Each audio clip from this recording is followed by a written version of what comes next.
Bonjour à tous et à toutes. Dans cette vidéo, on va voir deux autres formes de positionnement qui existent.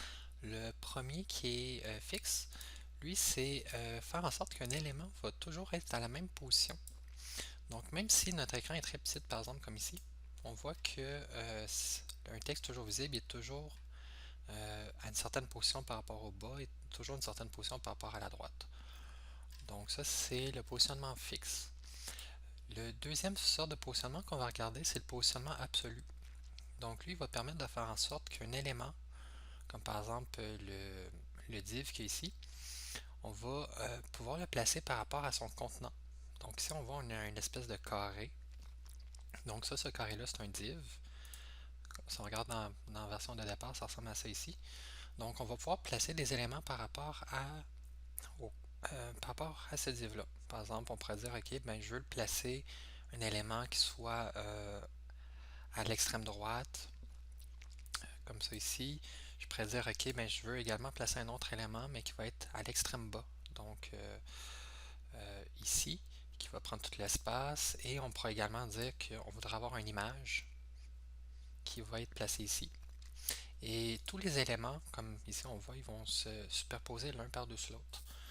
Donc, on va regarder un peu comment faire ça. On aura besoin du z-index également pour dire que ce div-là doit être par-dessus, alors que l'image va devoir être en dessous, etc. Et on va voir également qu'avec le positionnement relatif aussi, on va être avec le positionnement absolu, on va être aussi capable de placer des éléments en dehors du carré. Comme par exemple ici, on voit que à gauche de mon carré principal, ben, j'ai placé quelque chose ici qui flotte, puis quelque chose d'autre ici qui flotte. Donc ça va être un left avec une valeur négative et une valeur négative. Donc les valeurs de en haut, en bas, gauche, droite, left, right, top, etc., ben, on va les réutiliser ici. Euh, donc, commençons. Donc, première des choses que j'aimerais faire, c'est arriver à afficher mon texte. Un texte est toujours visible. Donc, lui, je vois que j'ai un div ici avec le texte à l'intérieur et j'ai une classe. Bloc toujours visible. Pour arriver à rendre quelque chose toujours visible, même si on défile l'écran, il faut utiliser la position fixed. Donc là, je vais aller me créer une nouvelle règle CSS par rapport à cette classe-là. Je vais dire, OK, bon, ben, pour mon bloc toujours visible, qu'est-ce que j'aimerais faire, moi? Ce serait, entre autres, de faire en sorte que la position, elle soit fixed. Si je fais ça, on voit pour l'instant, ça ne change rien. Cependant, je pourrais définir où est-ce que je veux qu'il soit collé. Par exemple, juste à titre d'exemple, je vais marquer top 0. Là, on voit que maintenant, il est rendu par rapport en haut au pixel 0. Je vais faire la même chose, par exemple, le mettre à droite. Right. De 3. Donc là, on voit que là, il est par rapport au C qui était, mais il est collé à droite. De 3, l'espacement de 3 caractères. Et je vais faire la même chose, mais aussi pour le coller en bas. Donc, à droite et en bas. Donc maintenant, mon texte il est tout le temps visible ici. Donc même si je rapetisse, ça va suivre. Parfois, on utilise ça pour faire des boutons, etc. Là, je vais juste faire un petit peu le visuel. Donc, je vais lui donner une bordure de 1 pixel. Je vais le mettre solide, noir. On va voir à quoi ça ressemble. Ben, ça prend pas tout l'espace. Euh, donc, un div, normalement, il aurait pris 100% de l'espace. Si on voit ce qui est fixed, il prend juste l'espace minimal. Donc, par la suite, je vais aller mettre un padding pour faire en sorte que ce soit moins collé à la bordure. Par la suite, je vais mettre un effet de cursor pointer pour faire en sorte que quand je passe la souris dessus, ça fait ça ici. Et je vais mettre un effet d'ombre. Donc ça, les effets d'ombre, vous avez sur à l'intérieur du module un lien qui permet de vous rendre un générateur d'effets d'ombre. Euh, moi, je vais copier-coller une valeur, comme ça ici. Mais le lien que vous allez trouver dans la semaine 2 permet de... quoi que je pourrais m'y rendre, CEM... ce sera pas très long.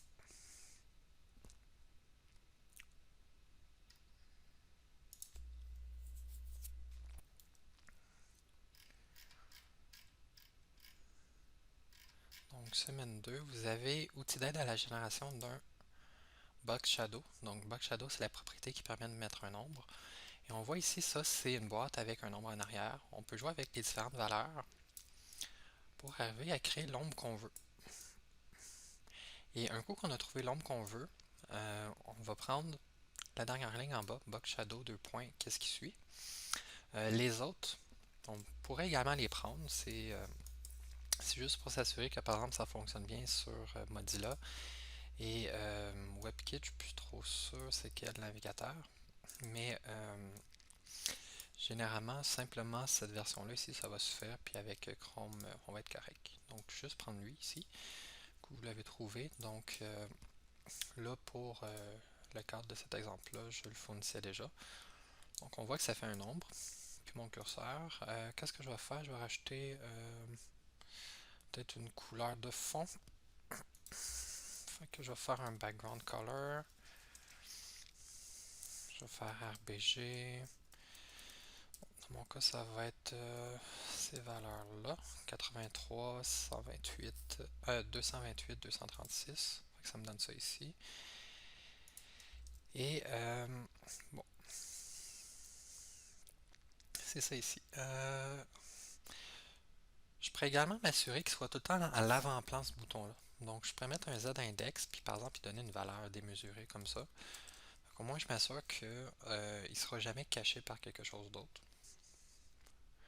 Et c'est tout pour mon élément fixe. Là, maintenant, je vais aller ici, par rapport à lui. Fait que lui, si je regarde mon HTML, c'est le div qui a la classe conteneur. Fait que lui, il a déjà l'aspect pointeur quand je suis dessus. Je vais enlever le commentaire pour le shadow box. Donc là, on voit que j'ai mon shadow box. Maintenant, je vais essayer de faire exactement comme ça ici. Donc, je vais commencer par mettre un div qui dit un texte en haut à droite. Donc, je vais aller ici. Bon, j'ai un commentaire ici. Ce que je vais faire, c'est que je vais enlever les commentaires.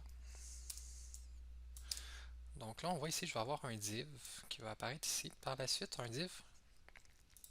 Par la suite, je vais avoir une image. Par la suite, je vais avoir un autre div. Si je sauvegarde, on voit que ça me donne ça ici. Ouh, c'est pas très beau. Donc le premier div, comme c'est un élément de type bloc, mais il prend tout l'espace de son parent, tout l'espace de largeur. Donc ça donne ça ici. Par la suite, texte, on voit que par exemple il y avait un texte conteneur qui avait un padding puis une couleur de fond, que c'était du noir avec un effet de transparence. C'est pour ça que ça donne ça. Donc lui, c'est un élément de type bloc. Par la suite, j'ai lui ici. Ça, c'est une image, on appelle ça une image demi. Donc c'est un site web que quand tu mets l'URL, cette URL-là, ça va te générer une image de 500 par 500 avec la couleur de fond et la couleur de texte spécifiée. Donc ça, vous allez trouver ça ici dans, par exemple, le site web image demi. Tu pourrais le paramétrer comme tu veux. Donc c'est pratique quand on n'a pas encore les images du client ou tout ça, on peut utiliser ça. Donc par la suite, on voit l'image prend 500 par 500. Fait qu'elle occupe déjà tout l'espace d'une ligne, même si c'est un élément plus inline block. Et par la suite, on a un autre bloc, que c'est le texte du bas. Oups.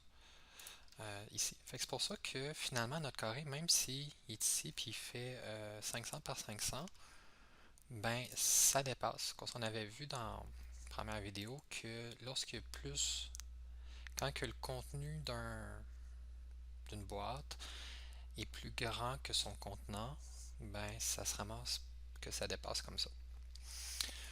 Donc, nous, ce qu'on veut faire, c'est qu'on veut pas qu'ils soient un à la suite de l'autre, mais qu'ils soient plutôt toutes positionnés un par-dessus l'autre de manière par rapport aux parents. Donc par rapport à la boîte.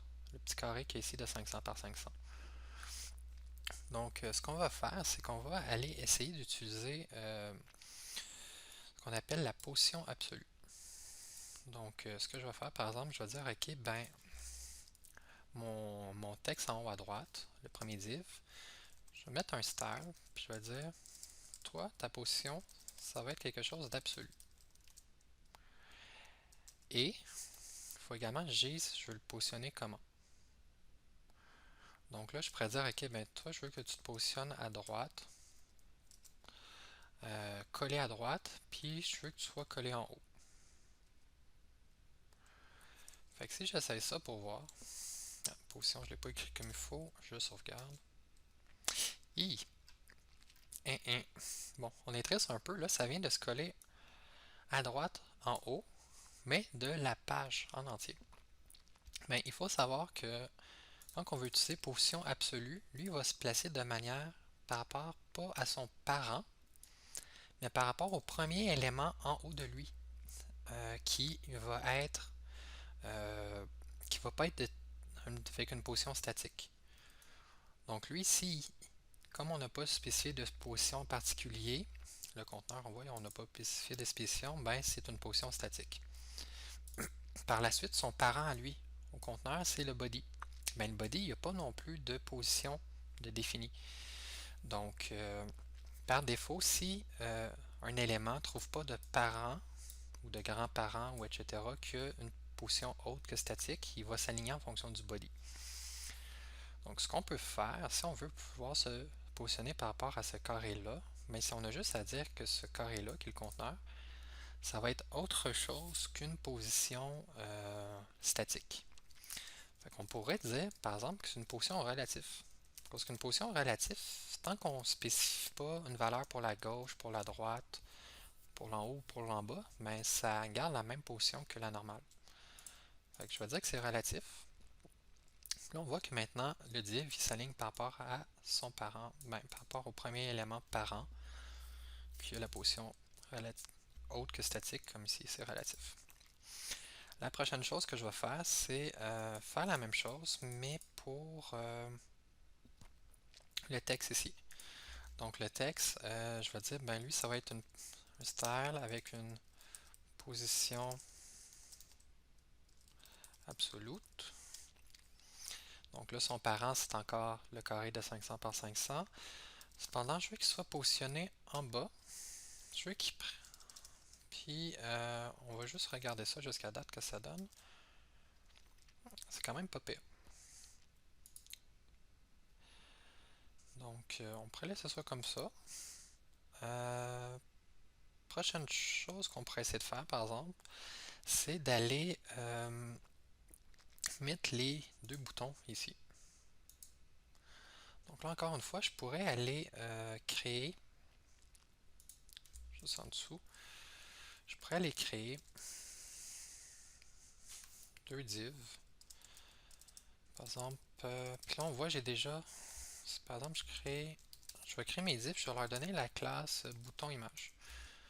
Bouton image, on voit ici, ça donne une largeur, une hauteur de 50 par 50, une couleur de fond bleu, une bordure, puis un nombre. Fait que finalement, tout ce qui représente ça ici. Donc, j'en ai fait un, puis je vais en faire un deuxième. J'ai fait un copier-coller, je sauvegarde. Bon, ils sont positionnés ici, pas à la place que je veux. Ce que je peux faire encore une fois, je pourrais, comme son parent c'est le conteneur, donc c'est le carré ici, je pourrais dire, ben positionne-toi par rapport à lui, mais plus à gauche pour le premier, puis l'autre plus à gauche et un peu plus en bas. Fait que je vais aller ici, je vais dire, bon ben, style, position absolute, je vais dire, je veux que tu sois positionné à gauche de moins 70 pour le premier. Ok. Sauf que là, j'ai spécifié une valeur par rapport à l'axe gauche-droite, mais j'ai pas spécifié de valeur par rapport à l'axe euh, en haut, en bas.